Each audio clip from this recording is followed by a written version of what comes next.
So in today's video, we're going to talk about memory techniques and the way how you can improve memorizing words and sentences. Using memory techniques might seem like something that is very difficult to do and maybe only scientists and people who speak many languages know about, but it's actually much more simple than that. Now, obviously there are loads of different memory techniques out there, but in this video I will make it super simple for you. What I will do is that I will give you a simple to use combinatory memory technique that will help you learn words much faster. Now first, so you would understand how a memory technique works and what you need to do, let me give you an example. So first you would need to take a word that you want to memorize. I chose a Spanish word, pantalones, which means pants. Now to create a memory technique and a connection in your memory so that the word would memorize better,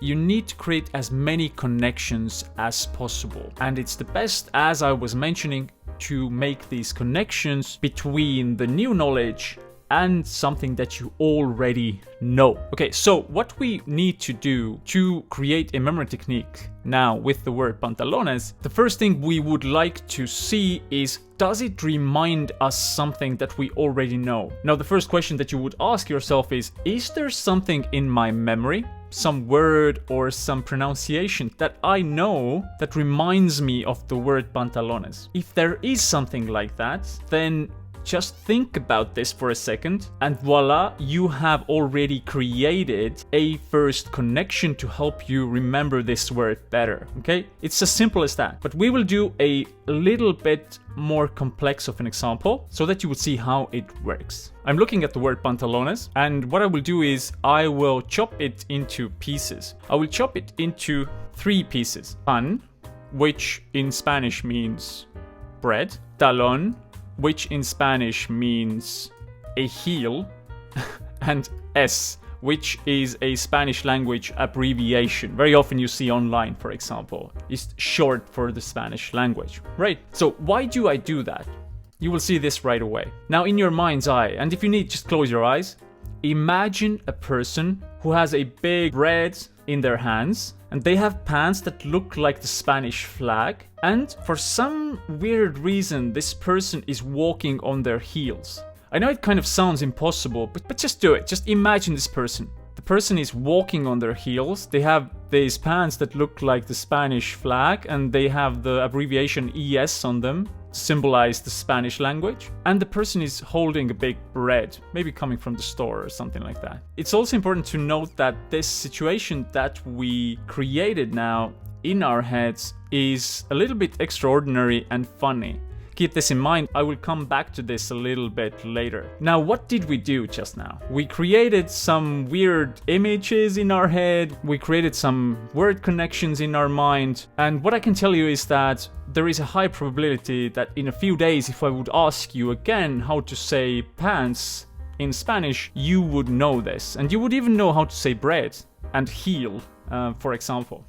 So now let's look at what actually happened and what did we do. Before diving into how to actually use this memory technique, just a little reminder that it would be super helpful if you like this video and subscribe to the channel so that the YouTube algorithm would show these useful videos to more and more people.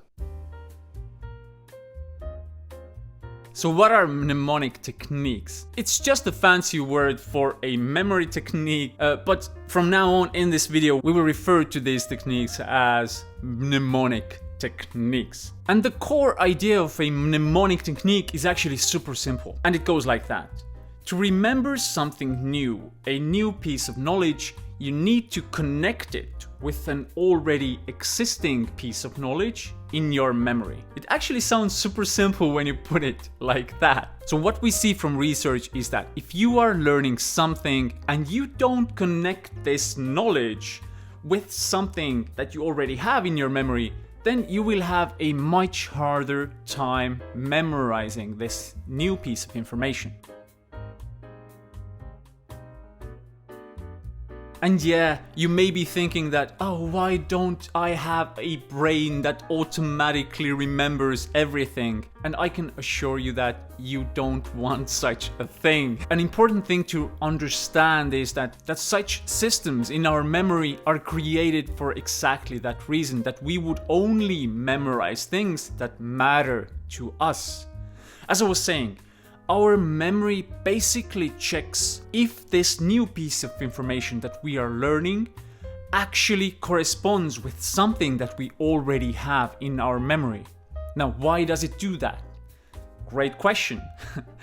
The answer is that it wants to be sure that this piece of information actually helps you.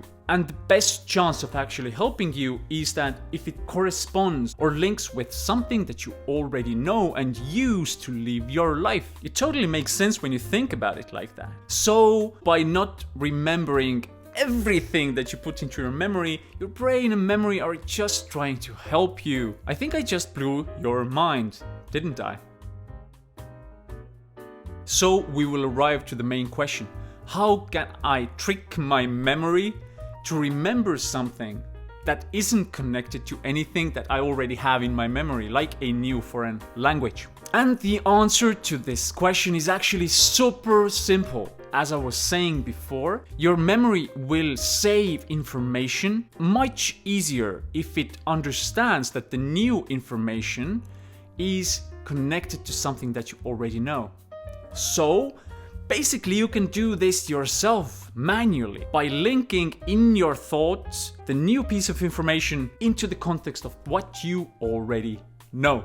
It might sound a little bit confusing to understand, so let's look at what I'm talking about. And to do this, I will give you this memory technique that I was talking about that contains 3 different steps that you would need to do to actually memorize a new piece of information very efficiently.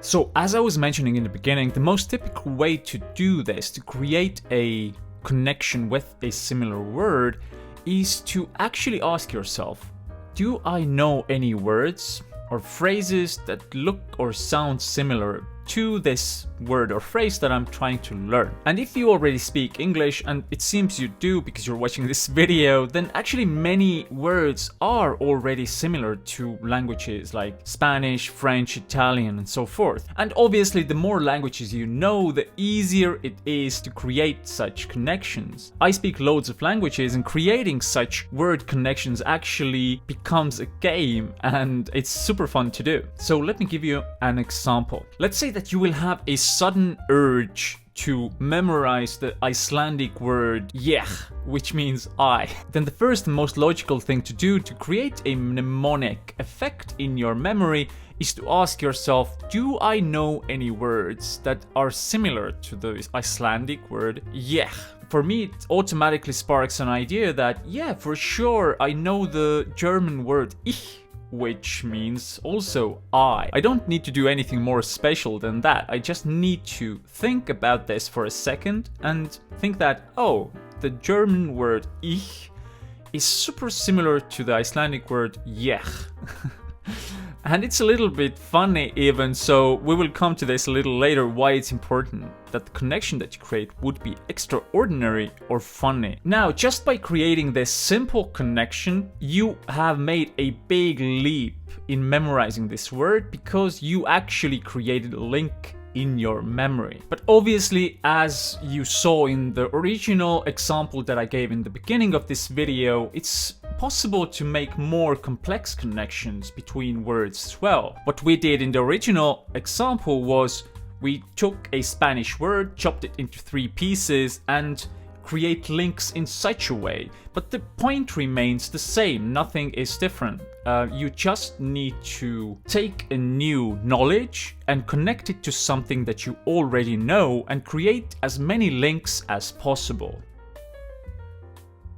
So most of us are very visual thinkers, and we need to imagine something, and we need to have a visual image in our head to memorize something properly. So what it means is that we need to create a visual connection like we did in the example in the beginning of this video. So our goal here is to create a visual connection between something that I already know and what I'm learning. And we wanted to teach you the word pantalones. So let's go back to the same example again on the screen. So what we did was we chopped the word into 3 pieces, which also means something in Spanish, and we imagined a very particular image in our heads. It was about a person coming from the store, maybe holding a big loaf of bread, having some weird Spanish flag looking pants with the symbols ES on them, and also this person was in a weird way walking on their heels. So why did we imagine such a ludicrous image? The reason is actually simple. Next time when you are having a Spanish conversation,